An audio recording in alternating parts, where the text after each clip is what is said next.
I woke up to the sound of zippers. It was 3 in the morning. The house was quiet except for that sound. A soft, careful sound. Like someone trying not to wake me up. I lay there in the darkness, my heart beating slowly, listening. My eyes were still closed, but I was awake. Completely awake. The zipper sound stopped. Then I heard footsteps. Light footsteps moving away from my room. Down the hallway. Into the living room. I didn't move. I just listened. Something in my chest felt heavy. Like a stone had settled there while I was sleeping. When I finally opened my eyes, the moonlight was coming through my window. It made everything look blue and silver. Cold. I turned my head slowly toward the corner of my room. That's when I saw it. My old brown suitcase. The one I hadn't used in years. It was sitting there, next to my dresser. And it was packed. I sat up. My hands were shaking a little. I didn't know why. Or maybe I did know. Maybe I had known for weeks. For months. But I didn't want to believe it. I got out of bed slowly. My knees hurt like they always do at night. I walked over to the suitcase. I touched it with my fingertips. It was real. It was heavy. Someone had folded my clothes. Someone had packed my things. While I was sleeping. While I was dreaming about the garden I used to have. While I was still believing this was my home. I didn't cry. Not then. I just stood there, looking at that suitcase in the moonlight. And I thought about how I had gotten here. How the home I built with my own hands had become a place where my own family packed my bags while I slept. This is my story. And I need to tell it. Not because I'm angry. Not because I want revenge. But because maybe someone else out there needs to hear it. Maybe someone else feels invisible too. My name is Margaret. But everyone used to call me Maggie. I'm 73 years old now. I have white hair that I keep short because it's easier that way. I have green eyes that my mother said were like spring leaves. I have hands that are wrinkled and spotted with age, but they're strong. They built a lot of things in this life. I was married to Robert for 42 years. He was a good man. A carpenter. He had rough hands and a soft heart. We met when I was 19, working at a small bakery in town. He came in every Saturday morning for bread. One day he asked me if I would have coffee with him. I said yes. 6 months later, we were married. We had one son, David. He was our everything. Our miracle baby, because the doctors said I might not be able to have children. But David came into this world on a rainy April morning. He had Robert's dark hair and my green eyes. He was perfect. Robert and I worked hard. We saved every penny. We built this house ourselves. Well, Robert built it and I helped. I remember mixing cement in the hot sun. I remember painting the walls pale yellow because that was the color of hope. I remember planting the garden with rose bushes and tomatoes and herbs. This house was our dream. Every brick, every board, every window. It was ours. David grew up here. He played in the backyard. He learned to ride his bike on the street. He brought home his first report card and put it on the refrigerator. He graduated high school in the living room when Robert threw him a surprise party. This house held all of our memories. All of our love. I was a good mother. I know I was. I woke up early to make breakfast. I packed lunches with little notes inside. I stayed up late helping with homework. I went to every school play, every baseball game, every parent-teacher meeting. When David was sick, I sat by his bed all night. When he was sad, I held him. When he was happy, I celebrated with him. Long hours, but he was always there for dinner. We always ate together as a family. That was our rule. No matter how busy we were. No matter what was happening. At 6 o'clock, we sat at this table and we talked. We laughed. We shared our days. Those were beautiful years. Simple years. We didn't have much money, but we had each other. We had this home. We had love. I thought that would be enough. I thought that would last forever. David grew up to be a fine young man. He went to college. He studied business. He got a good job at a company in the city. I was so proud of him. Robert was so proud of him. Our son was making something of himself. He was building his own life. That's what parents want, isn't it? To see their children succeed. When David was 32, he met Sarah. She was pretty. Blonde hair, blue eyes, always dressed nicely. She worked at the same company. David brought her home for dinner one Sunday. I cooked my best meal. Roast chicken with potatoes and carrots. Apple pie for dessert. I wanted to make a good impression. Sarah smiled a lot that evening. She complimented the food. She asked about the house, about the garden, about our family. She seemed nice. David looked at her like she was the sun and the moon. I could see he loved her. And I was happy for him. A mother wants her son to find love. They got engaged 6 months later. The wedding was beautiful. It was held in a garden venue with white flowers everywhere. Sarah wore a long white dress. David wore a dark suit. They looked perfect together. I cried during the ceremony. Happy tears. I thought I was gaining a daughter. I thought our family was growing. Robert died 2 years after they got married. It was sudden. A heart attack. One day he was here, laughing at the dinner table. The next day he was gone. I didn't know how to breathe without him. The house felt too big, too empty, too quiet. Sarah started rearranging things. She moved the living room furniture around. She said it would create better flow. I didn't say anything. It was just furniture. But when I walked into the room, it felt different. It didn't feel like my living room anymore. Then she replaced the curtains. The ones I had made myself, with yellow fabric that matched the walls. She put up white ones instead. She said they looked more modern, more clean. I smiled and nodded. But inside, something felt wrong. The kitchen was next.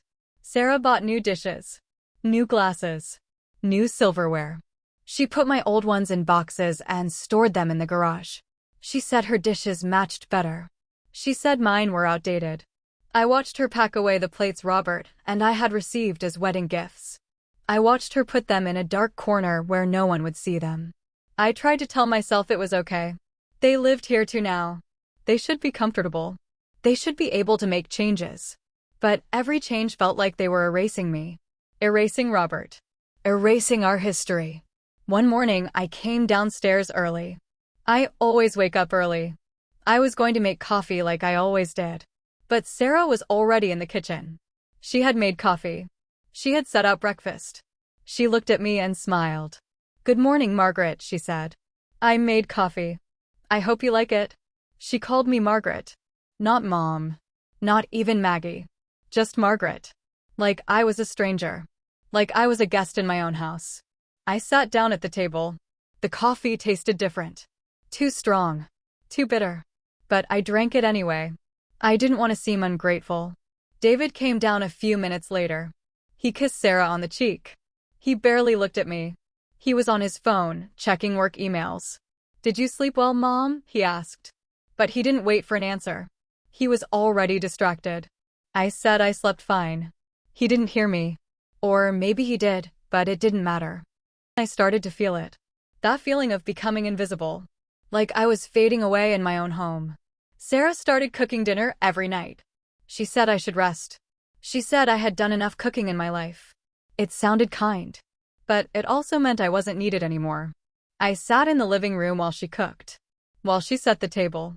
While she called David to come eat. The meals were different too. Sarah made fancy dishes. Quinoa salads. Grilled salmon. Roasted vegetables with herbs I didn't recognize. David loved it. He praised her cooking. He said it was delicious. He never asked about my recipes anymore. The ones I had cooked for him his whole life. I tried to help. I tried to join Sarah in the kitchen. But she always had a reason for me not to. She said I should relax. She said the kitchen was too small for 2 people. She said she had a system and didn't want to mess it up. So I stopped trying. I stayed in my room more often. I read books. I looked out the window at the garden. The garden that was starting to look different too. Sarah had pulled out some of my rose bushes. She planted succulents instead. She said roses were too much work. She said succulents were easier. I watched from my window as she removed the red roses Robert had planted for our anniversary. I watched her throw them away like they were nothing. Like they didn't mean anything. I wanted to cry. But I didn't. I just closed the curtains and lay down on my bed. David didn't notice. Or if he did, he didn't say anything. He was always working. Always busy. Always tired. When he came home, he went straight to Sarah. They talked about their day. They laughed together. They made plans together. I was in the same room, but I wasn't part of it. I was just there. Existing. Invisible. One evening, I decided to speak up. We were at dinner. Sarah had made some kind of pasta dish. It was good, but I missed my own cooking. I missed the meals Robert used to love. Sarah, I said softly, would it be okay if I cooked tomorrow night? I thought I could make my meatloaf. The one David always loved. There was a pause. Sarah looked at David. David looked at his plate. Mom, David said slowly, Sarah's been doing a great job with the meals. Maybe we should just let her handle it. I just thought it would be nice, I said. I haven't cooked in so long. We appreciate that, Margaret, Sarah said. Her voice was sweet, but firm. But I have a whole meal plan set up. It would throw things off. I nodded. I put my fork down. I wasn't hungry anymore. After that, I stopped asking. I stopped trying to be part of things. I ate the meals Sarah made. I thanked her. I went to my room. I became a ghost in my own house. The final straw came a few weeks later. I was sitting in the living room, watching television. It was a show Robert and I used to watch together. A cooking show. I had the volume low because I didn't want to bother anyone. Sarah came in. She had her laptop. She sat on the couch and looked at me. Margaret, she said. David and I need to use the living room tonight. We're having some friends over. Would you mind watching TV in your room? I stared at her. This was my living room. My house. My television. But I didn't say that. I just nodded. I stood up. I walked to my room. I closed the door. And I sat on my bed in silence. I could hear them laughing downstairs. I could hear music. I could hear voices. People I didn't know. In my house. While I sat alone in my room. That night, I realized something. I wasn't part of this family anymore. I was just in the way. The months passed slowly. Winter came and the house felt colder than usual. Not because of the weather, but because of the silence.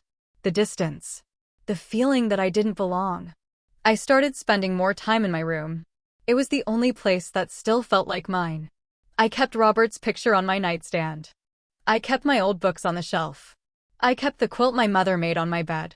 Everything else in the house was changing. But not this room. This was still mine. Sarah started having friends over more often. Women from her yoga class. People from work. They would sit in my living room drinking wine and laughing. I could hear them from upstairs. Sometimes I would come down to get water. They would stop talking when they saw me. They would smile politely.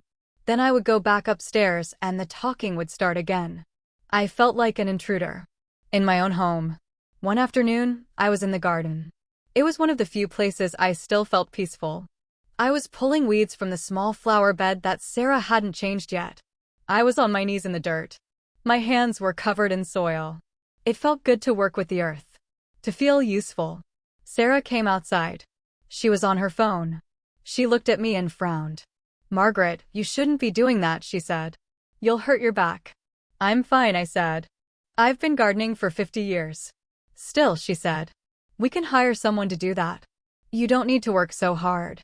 She went back inside. I stayed there in the dirt. Hire someone. Like I was too old. Too weak. Too useless. I kept gardening. But her words stayed with me. That evening, David came home late.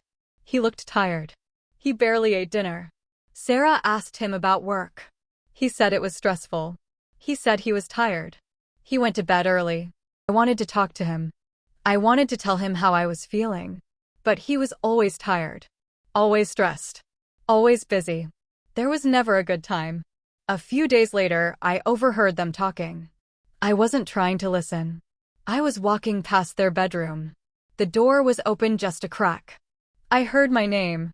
She's always here, Sarah said. Her voice was frustrated. I can't relax in my own home. It's her house, Sarah, David said. But his voice was quiet. Tired. I know that, Sarah said. But we live here too. We pay bills.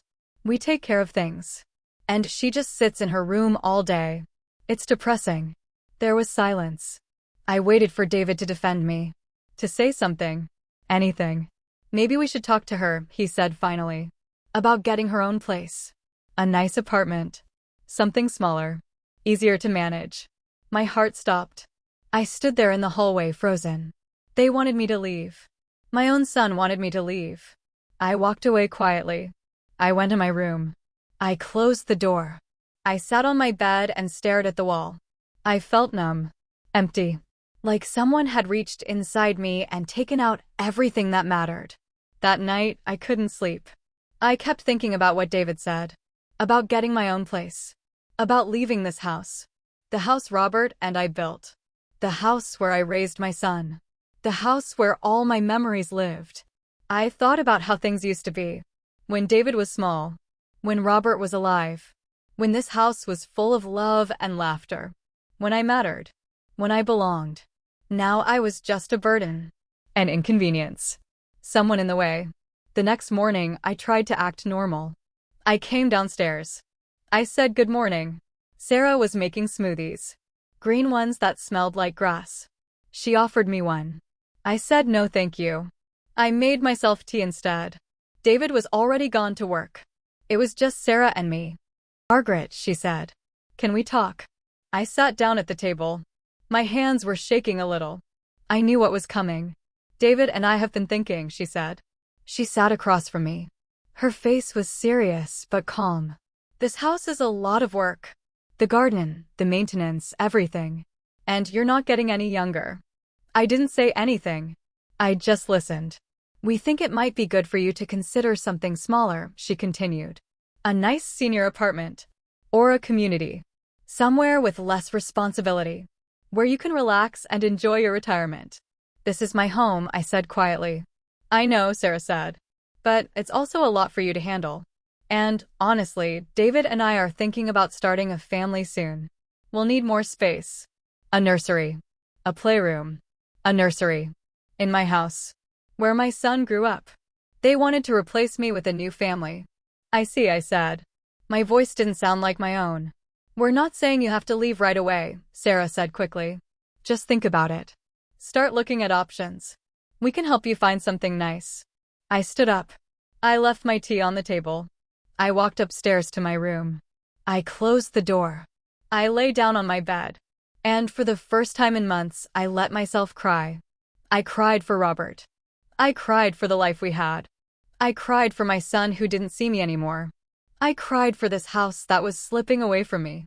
I cried until there were no more tears left.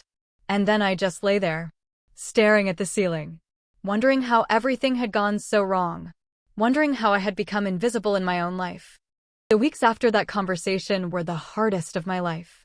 Harder even than when Robert died. Because at least when he died, I knew people cared. I knew I mattered. Now I wasn't sure of anything anymore. I started looking at apartments. Not because I wanted to, but because I didn't know what else to do. Sarah had left brochures on my bed. Glossy pamphlets showing smiling elderly people playing cards and doing yoga. Places with names like Sunshine Manor and Golden Years Community. I looked at the pictures. Small rooms. Shared dining halls. Activities planned by strangers. It all looked so lonely. So final. Like a waiting room for the end of life. But maybe that's what I was now. Someone waiting. David barely spoke to me anymore. When he came home, he went straight to Sarah. They would disappear into their room. Sometimes I heard them laughing. Sometimes I heard nothing at all. But I was never part of it. I was never invited in. I stopped eating dinner with them. I told them I wasn't hungry. The truth was I couldn't sit at that table anymore. The table where Robert and I used to hold hands. The table where David did his homework. The table where we were a family. Now it was their table. Not mine. I ate in my room instead. Crackers and cheese. Sometimes soup. Simple things. I wasn't hungry anyway. One night, I woke up around 2 in the morning. I heard voices downstairs. Angry voices. I got out of bed and stood by my door, listening.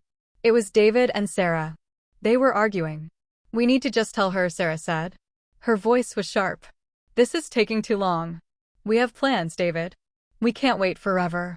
She's my mother, David said. He sounded tired. Defeated. I can't just kick her out. I'm not asking you to kick her out, Sarah said. I'm asking you to help her move on. For her own good. And for ours. She built this house, David said quietly.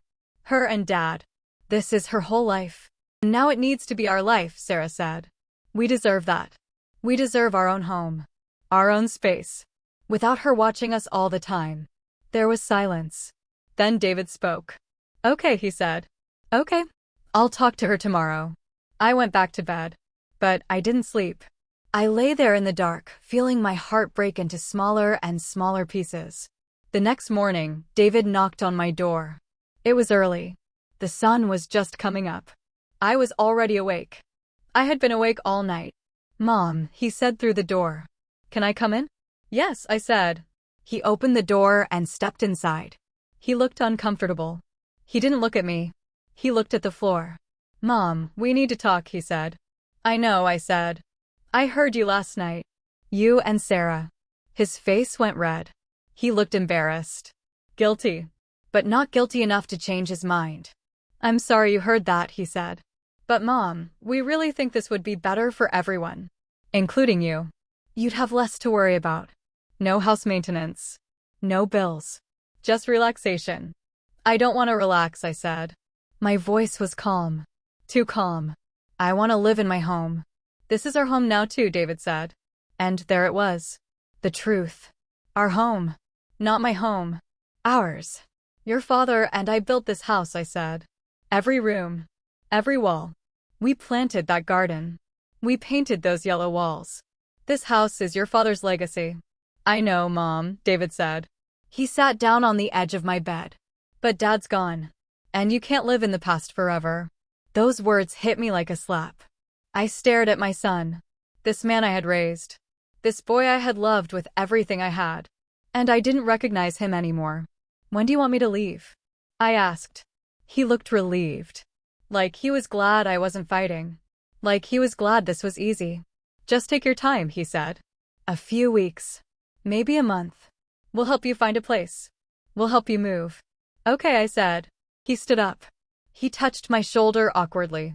Then he left. He closed the door behind him. I sat there for a long time. I didn't cry. I didn't feel anything. I was just empty. That night, I went to bed early. I was exhausted. Emotionally drained. I took one of the sleeping pills the doctor had given me after Robert died. I hadn't used them in years. But tonight I needed them. I needed to not think. Not feel. Not exist for a few hours. I fell asleep quickly. Deep sleep. Dreamless sleep. And that's when they did it. That's when they packed my bags. While I was sleeping. While I was unconscious. They went through my things. They folded my clothes. They packed my belongings. They decided what I could keep and what I couldn't. When I woke up at 3 a.m. to the sound of zippers, it was already done. My life packed into a single suitcase. Ready to be removed. Ready to be erased. I sat there in the dark, looking at that suitcase. And I understood. This wasn't my home anymore. Maybe it hadn't been for a long time. I had just been too blind to see it. I didn't confront them in the morning. What would be the point? They had made their choice. They had packed my bags while I slept. That told me everything I needed to know. I got dressed slowly. I put on my favorite blue sweater. The one Robert always said brought out my eyes. I brushed my hair. I looked at myself in the mirror. I looked old. Tired. But I also looked like I had made a decision. I went downstairs.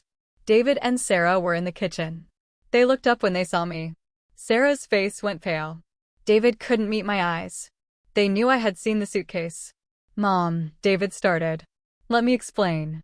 There's nothing to explain, I said. My voice was steady. Calm. I understand.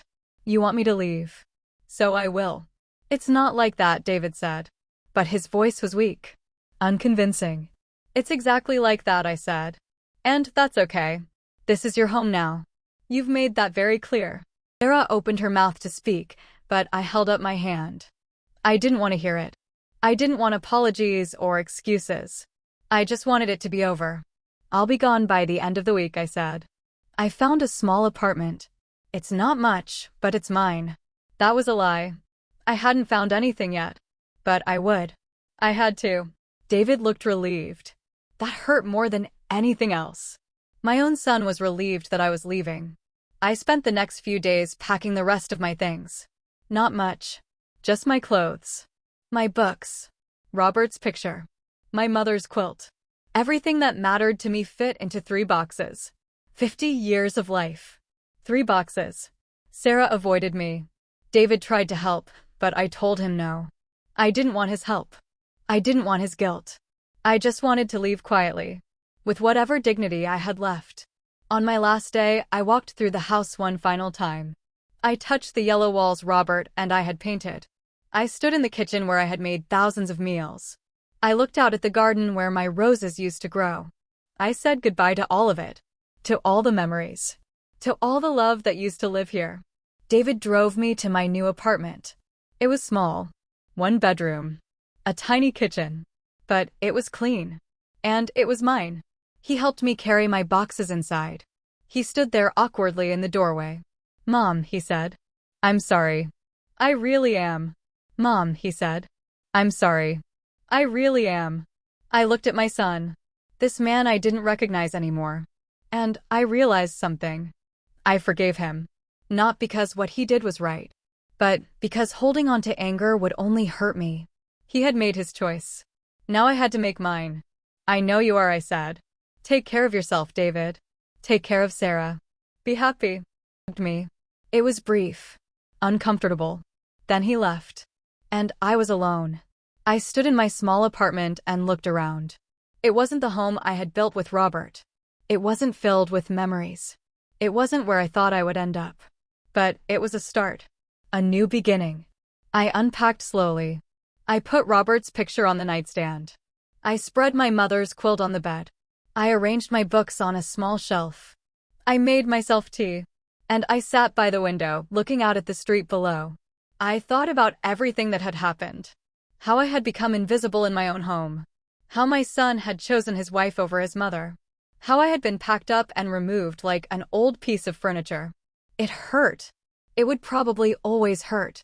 But I was still here. Still breathing. Still living. And maybe that was enough. Maybe I could build a new life. A smaller life. But mine. I learned something through all of this. Home isn't always a place. Sometimes the place you built with love becomes a place that no longer wants you. And that's painful. But you survive it. You move forward. You find new spaces. New moments. New reasons to wake up in the morning. I miss Robert every day. I miss the home we built. I miss the son I raised. But I'm learning to live with the missing. I'm learning to be okay with being alone. Because being alone is better than being invisible. If you're reading this or listening to this and you feel invisible too, I want you to know something. You matter. Even when the people around you forget. Even when you feel like you're fading away. You matter. And sometimes, the bravest thing you can do is walk away. To choose yourself. To start again. That's what I did. And I'm still here. Still standing. Still finding my way. And that's enough. He hugged me. It was brief. Uncomfortable. Then he left. And I was alone. I stood in my small apartment and looked around. It wasn't the home I had built with Robert. It wasn't filled with memories. It wasn't where I thought I would end up. But it was a start. A new beginning. I unpacked slowly. I put Robert's picture on the nightstand. I spread my mother's quilt on the bed. I arranged my books on a small shelf. I made myself tea. And I sat by the window, looking out at the street below. I thought about everything that had happened. How I had become invisible in my own home. How my son had chosen his wife over his mother. How I had been packed up and removed like an old piece of furniture. It hurt. It would probably always hurt. But I was still here. Still breathing. Still living. And maybe that was enough. Maybe I could build a new life. A smaller life. But mine. I learned something through all of this. Home isn't always a place. Sometimes the place you built with love becomes a place that no longer wants you. And that's painful. But you survive it. You move forward. You find new spaces. New moments. New reasons to wake up in the morning. I miss Robert every day. I miss the home we built. I miss the son I raised. But I'm learning to live with the missing. I'm learning to be okay with being alone. Because being alone is better than being invisible. If you're reading this or listening to this and you feel invisible too, I want you to know something. You matter. Even when the people around you forget. Even when you feel like you're fading away. You matter. And sometimes, the bravest thing you can do is walk away. To choose yourself. To start again. That's what I did. And I'm still here. Still standing. Still finding my way. And that's enough. Thank you for listening to my story. I'd love to know what you think. What would you do in my place? Have you ever felt invisible in your own home? Please share your thoughts in the comments below. And tell me, where did you hear this story? If stories like this touch your heart, please subscribe to the channel. There are many more waiting for you. Until we meet again, take care of yourself. You matter.